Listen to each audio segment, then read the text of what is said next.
नमस्कार दोस्तों, मैं आपका दोस्त श्री कृष्णा गोपाल एक बार फिर आपके सामने जीएसटी से रिलेटेड नया पॉइंट लेके आया हूँ। हालांकि दोस्तों, हम पिछले क्लास में फेक इनवॉइस से रिलेटेड एक केस को पूरा कर दिया था।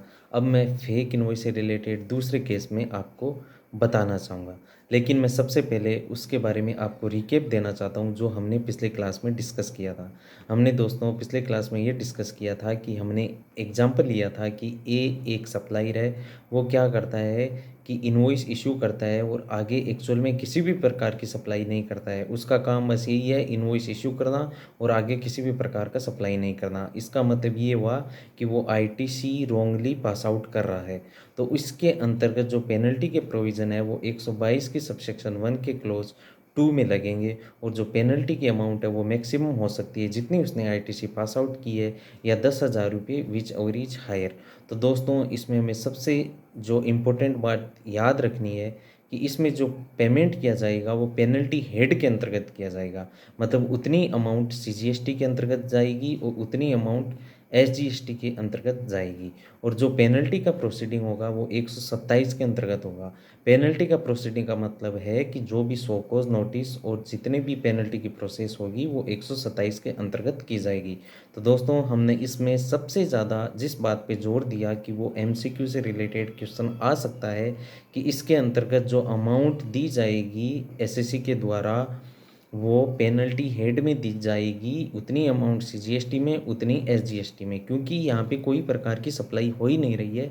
तो टैक्स का कोई पॉइंट आएगा ही नहीं, उसको पेनल्टी के अंतर्गत ही अपना पेमेंट करना पड़ेगा। अब दोस्तों, हम दूसरे केस में आते हैं कि मान लीजिए बी है, वो ए के द्वारा जो इनवॉइस इशू किया गया है उसको अपने ओरिजिनल सप्लाई में आईटीसी सेटअप के रूप में काम करता है। मतलब कि बी है वो ओरिजिनल सप्लाई कर रहा है, लेकिन ए के द्वारा जो इशू किया गया इनवॉइस है उसको आईटीसी अवेल करते हुए अपने आउटपुट लायबिलिटी से यूटिलाइज कर रहा है।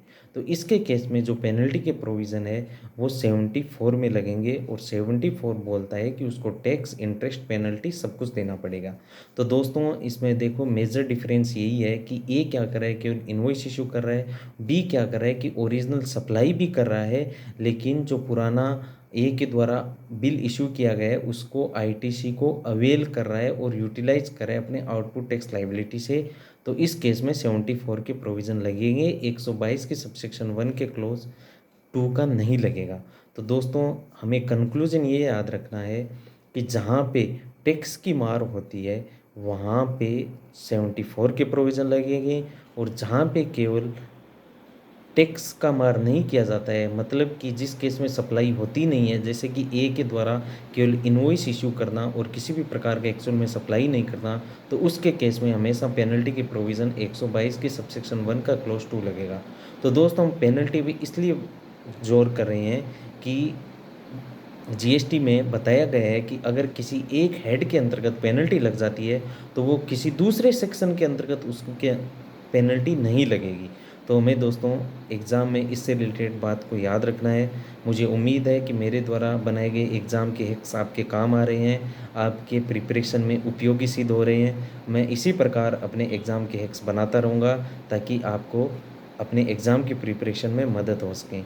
दोस्तों, अगर मेरे द्वारा दिए गए हैक्स आपको अच्छे लग रहे हैं तो ज़रूर आप इसको लाइक, कमेंट ज़रूर कीजिए ताकि मैं आपको उससे रिलेटेड क्वेश्चन का रिप्लाई भी दे सकूँ।